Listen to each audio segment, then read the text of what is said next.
All right, so I have a book here about everything I learned in life. I learned it from baseball, and it's got a bunch of great examples of things that you learn when you play baseball. You know, it's great. These analogies, these stories, these things, these just ways to live life, and it's all taken from the game of baseball. And if you've been around me, if you know me, if you played baseball with me, if you know I have a couple of sayings that I picked up from baseball coaches and baseball players. You know I've picked up a couple of things. Like, I say this all the time, even though it was first taught to me when I was 12. Just control the controllables. You can't control other people. You can't control the weather. You can't control, you know, you can't control a lot of the things, but you can control yourself. You can control what you do, what the effort you put in. So control that. Put that in, and don't worry so much about what you can't control. And it's a piece of advice that I need to focus on a little bit more in my life, especially with everything that's going on in the world, and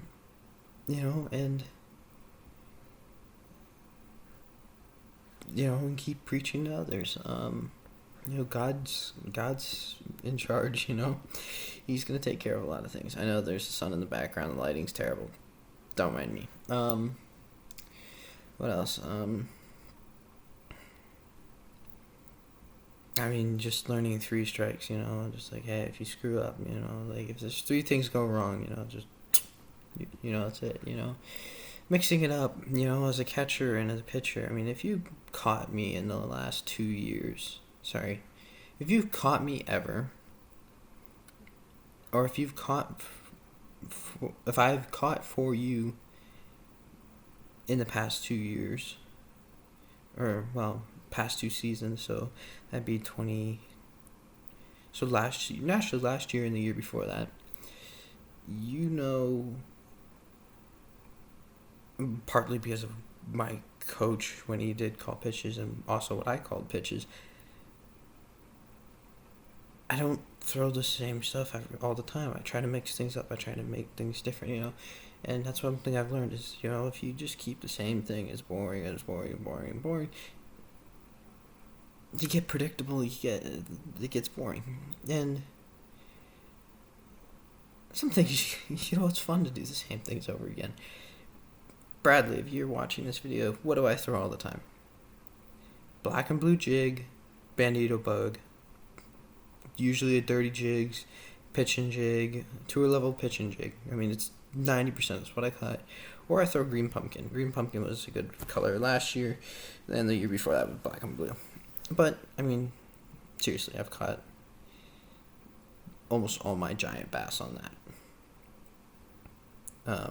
Including my biggest was on a black and blue. But, like, you want to throw some other things that are fun. You want to change it up. And if you just throw the same thing every time, you're going to get hit. You're going to get hit. I mean, I can tell you story after story about life and not changing it up or getting predictable, or it doesn't work. I can only think of one instance in my life where my parents didn't show up to a baseball game, or maybe it was a couple, but it was a couple same reasons, and that was because, no, it was one, I don't know, 3 games, extra games. My mom was there. Yeah, one game. That was last summer, and it was the one game, and my parents had something to do with the house or something. I don't know, and they weren't able to make it, but they watched on Game Changer, but at least one of them was at almost every one of my games. And I'm sure there's other games, but, like, they tried their best to make it, and even if they weren't there, they had Game Changer, which would show them the game, you know, like you know, uh, on another tab, you know, always came with me, you know, always came and watched me, always, and that was really good. And I know I've talked about, like, my parents have been against me, and I've had struggles with my parents recently, and I have, but I would be doing a disservice and I'd be being dishonest if I didn't say that. Yeah, they were at 99% of my games, one of them, both of them probably 65 to 70. And that's because they would be at work or they'd be someplace, but they wouldn't be like, oh, I just don't care. And I'm talking from fucking T-ball to like my last game. Like my dad had to work my last game, or my dad had, or was, but or was I don't know why my dad didn't come. I mean, it was like, but he had something else he had to do. It might have been something for the VRBO or whatever. But he had some reason. But my mom came. She recorded my last at bat. She recorded my last hit. I need to find that recording, but I had that footage because my mom, even with COVID, even with the social distancing, made sure I got that footage. That game where I hadn't been playing well all season. I'll admit it. The 6 games before that, I was playing at my best. That last game, I may not show that on the stat sheet. I know where I was. I know I was playing my best. And she will tell you as much as I will. That ball was not going to land anywhere short of 400 feet if I made contact in that last at bat, because that pitcher was getting out of it by either intentionally walking me or pegging me, and needed the latter. But my point is my parents have shown support to a lot of the things I've wanted to do, and have shown up for them. And the fact that I played baseball since I was like, I played baseball for what, since I was 2.5, like 2.5 or something like that. I don't know. That, and I can't remember more than one game that they weren't at, and that was because of they were told they couldn't go to that game. They were told that they weren't allowed there. So, and then they were told when we changed fields, there was a parking spot and they were allowed to be there. And there was a fence, and so it was not on the property. So, like, they've been like, so sorry, I'm off on that, but like, being there and supportive, and I can go off on the next one. Being there, be there, and you can't fake being there is one that I'm stealing from that book, but you can't fake being there for someone, you can't be, I mean, you don't even have to be physically there.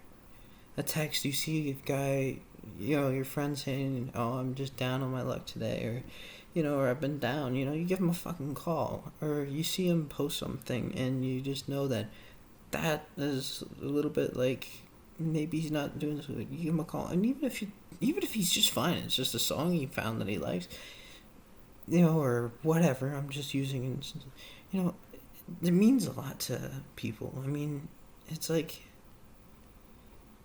and it's just an excuse to give a good friend a call that you may not get to call that often. Now my eyes look like one's weirder than the other, but let's see here, what else? Being patient. Being patient is always, a big one. Keep your eye on the ball. I mean, that's the goal. That's the goal.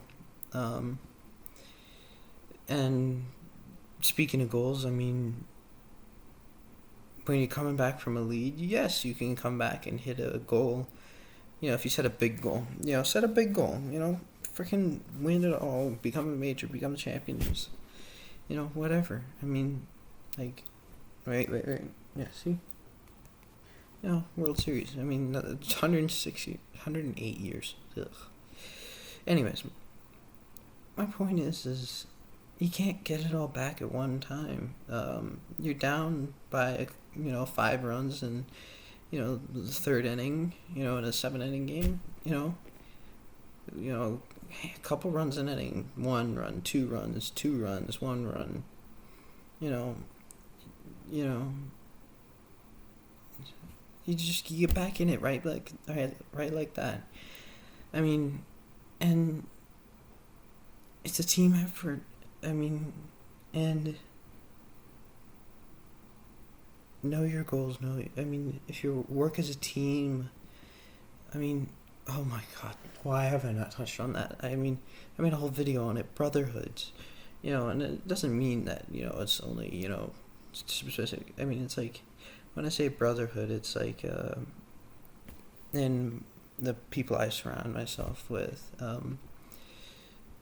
there's a lot of military and, like, team sport references, but, you could also call it a family, but like, make that group of people, if it's your best friends and like, I consider my 2 best friends absolutely my brothers, Elijah and Jacob, definitely my brothers, and, it's a family, and, I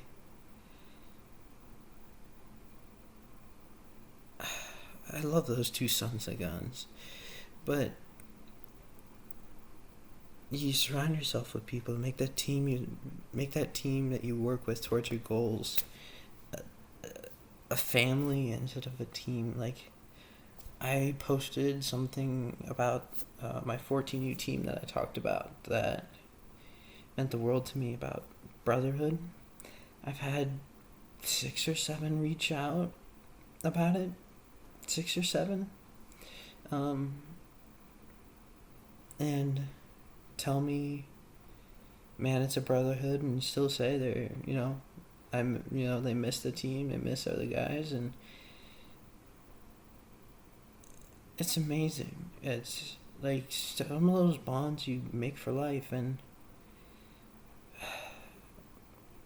I'm going to say one guy's name, but I'm not going to give his last name. Alex played with us for that one season, but didn't play for us in 13U, didn't play 15U, didn't play 15U because he was hurt. I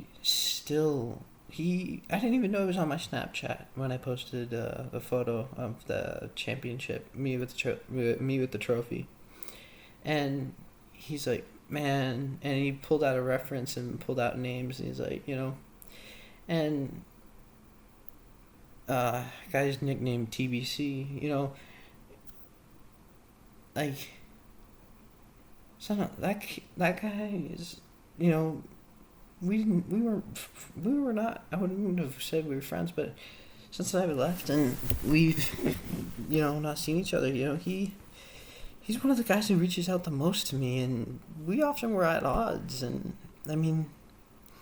it's amazing what connections you can have through adversity and struggles, because you can ask any one of those guys. Our coaches the year before were harsh, and the couple guys who came in, fit in the culture, and joined in our culture, and the coaches backed off a little bit, but they still, we went through adversity together, it's like the coaches made us run if we blew a game. Like, if we just crapped the bed, we were running, and we got close because of it. We got really, really close as friends, as brothers, as teammates, as we may not,